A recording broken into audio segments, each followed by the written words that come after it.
Thank you so much, everyone, for staying with us. President Muhammadu Buhari is in New York, where he's attending the annual meeting of world leaders, the United Nations, the United Nations General Assembly, the UNGA 77. The theme for the 77th session, which opened today, is titled, quote, "A Watershed Moment, Transformative Solutions to Interlocking Challenges." And the key topics of the discussion at the UNGA this year include the war in Ukraine, the energy crisis, climate action, ending the COVID-19 pandemic, and a special Transforming Education Summit. President Buhari will take his turn to deliver the national statement on the second day of the general debates tomorrow. Aside his statement, the president will also participate in high-level meetings. Let's get some details on the president's itinerary and gains from that the planned meetings for Nigerians. I'm being joined from New York by the president's media advisor, Mr. Femi Adesina. He joins us virtually. Thank you so much, Mr. Adesina, for joining us tonight on the program. Give us a sense of perhaps some of the most significant lined up events for the president and perhaps the gains. What are the significance of those meetings to Nigeria? Thank you. Good evening. Well, the most significant is the national statement that the president will read tomorrow. That would let the world know what the situation is in Nigeria, particularly things of global implications. And of course, that speech will also look at other global issues as they affect Nigeria. So that is what we can look forward to in the president's statement that will come tomorrow morning by the grace of God. And then apart from that, there are other side meetings, numerous. Within the UN structure itself, you have meetings like AUDA, NEPAD, and EFCC collaborating on illicit flows, and our president will be there. You have something coming up by the Ministry of Humanitarian Affairs. Our president will be there. And then on Thursday, you have a program being organized by Nigeria for investment, to attract investment into the country. The president will also be there. And beside all those major events, there are then bilateral meetings. As of yesterday, when we had the planning meeting, a lot of countries, groups, organizations, group CEOs have indicated interest to meet with the Nigerian president. I tell you, accommodating all the interests that have been indicated is even an issue. So the president is going to have a full time at this 77th edition of the United Nations General Assembly. Great. There are specific needs of Nigerians, electricity, fixing security, the economic crunch, and a few other issues that are very germane. Give us an idea of what President Buhari will be focusing on in that his national speech tomorrow. No. You know, you don't second guess a president's national speech. It is something that he will be reading on behalf of Nigeria. Yes, I have an idea of what's in the speech, but then it is not prudent to begin to talk about it until he has read it. After he has read it, we can review it. But then it is not done that you begin to then unveil a president's statement before it makes it. One will assume that back home here, maybe the vice president will be back from, I'm not sure if he's back or if he's back already, but then it's natural indeed for the vice president to chair the FEC meeting tomorrow. Is that the case? Well, it's not unlikely. Whenever the president is not around, the vice president goes ahead to chair the Federal Executive Council meeting. So it's not unlikely. But we left home on Sunday, so I can't be categorical.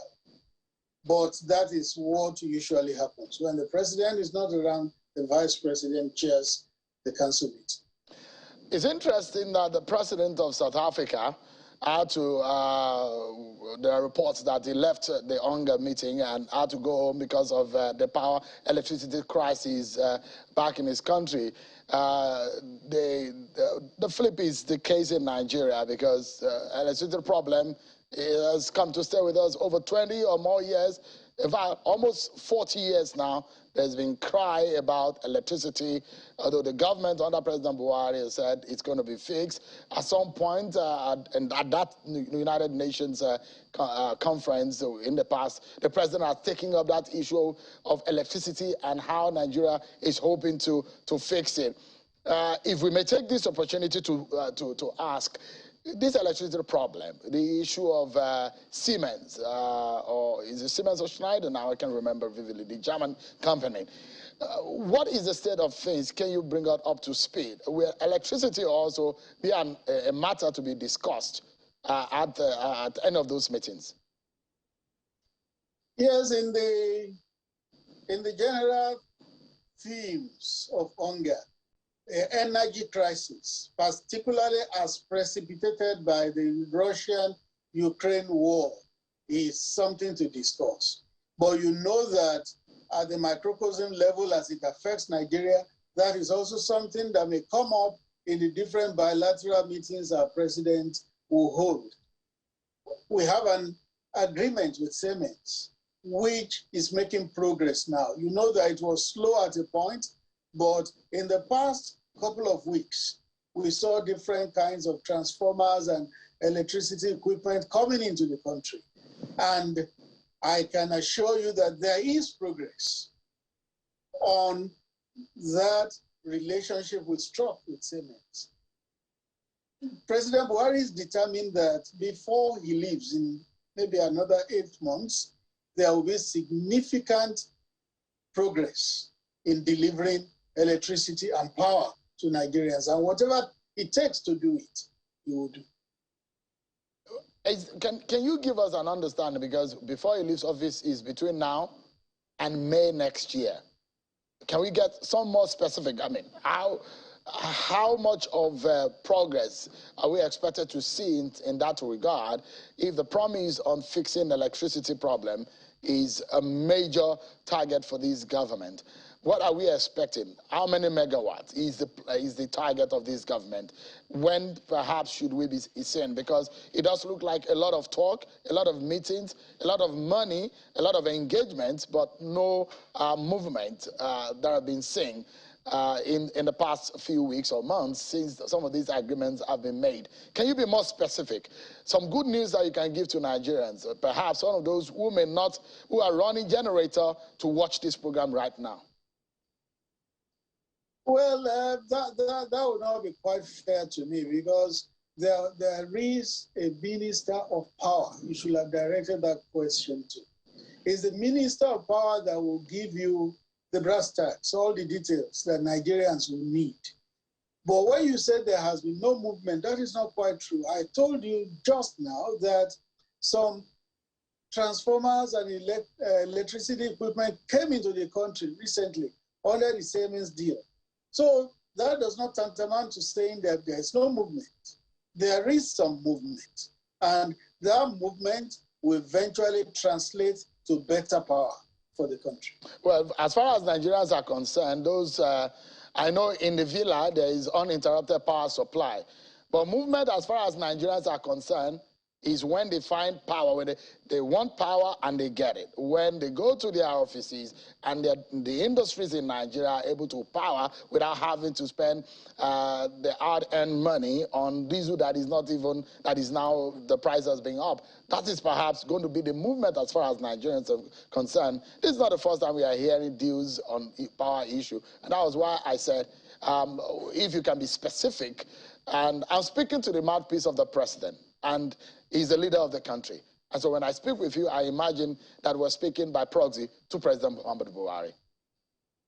Nobody will deny that Nigeria has a power problem, particularly with electricity. And it has been there. Successive administrations have battled that problem, and they have not succeeded. So we cannot begin to pretend that we don't have that issue. That issue is there. It is well and alive. But will this administration make some progress on that issue before it exits? It sure will. That was why the Siemens deal came into being in the first place. There was some stalling of that Siemens deal, but that has since been cleared, and there is some movement. Already in some parts of the country, people will tell you that even now, they are experiencing better electricity supply, and it can only get better. We don't have to sit on the complaint counter or become skeptical and cynical and believe that it will not work. It will work. Let me, the final question before I allow you enjoy the very beautiful weather there in New York. I understand it is right now. Mr. Adesina, I mean, I remember when my father traveled when we were younger, we always, the first question is, when are you returning? When are you coming back? With the hopes that there will be good tidings. There will be something he brings back from the trip. For Nigerians, what should Nigerians be expecting for President Buhari, for those supporters who say Baba when he is returning to the country? What in specific would be Thank you. A very significant gift or good message to bring back home? Yeah, the mistake we often make is to think that a multilateral outing like this is a trading affair. No, it is not a trading affair. It is not as if we have gone to the market, we took goods worth 10 million, so we made 12 million or 15 million, and then we are going back home to say, this is the gain we have made. A multilateral outing like the United Nations General Assembly is not for that purpose. It is not for that purpose. But I mean, Mr. Adesina, I beg to disagree. There are a lot of officials on the entourage of the president. Nigerians are spending a lot of money to send those delegates there. And it's not for a joke. It's not for sightseeing. Nigerians are hoping that those bilateral meetings will bring good tidings for the good people of Nigeria. If it's not going to bring any benefit to Nigerians, then it's going to be a waste.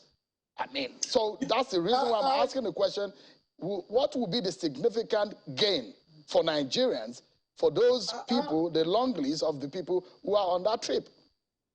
How I wish you didn't jump the gun. You allowed me to anchor my point. You didn't let me make my point. I was building up to that point, but you dived in, and then everything is like being truncated. The point I was heading to was that this is a multilateral meeting. It is not for buying and selling. Two, there are side meetings, and there are bilateral meetings. That is where you hope to get and make some mileage for the country. As we speak now, there are 2 bilateral meetings that will kick off in another 30 minutes between our president and the president of 2 other countries and organizations. Tomorrow, there are going to be 4 bilateral meetings.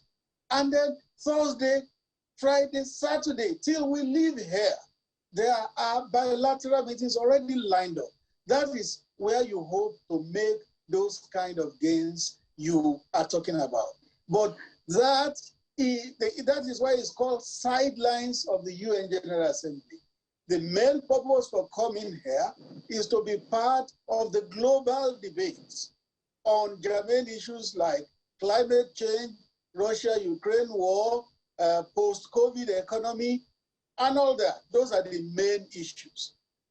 That is the purpose. Yeah, I mean, I was making reference. Okay, yeah, good. So I was making reference to those bilateral meetings and the sideline meetings. We understand what those debates are all about and the essence of the United Nations and some of these conversations. It is those bilateral meetings and perhaps the reasons why the president had to take some of those whom he had taken with him to advise him and to seek their counsel in some of those side meetings. And that's why I was asking, what is the significant gain that we could be looking forward to?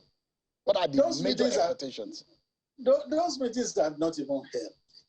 So how can you then be talking of the gains of meetings? And their plans. Are there not plans? I guess there were plans for these meetings. That hopefully, if we had this meeting, this is what we're expecting.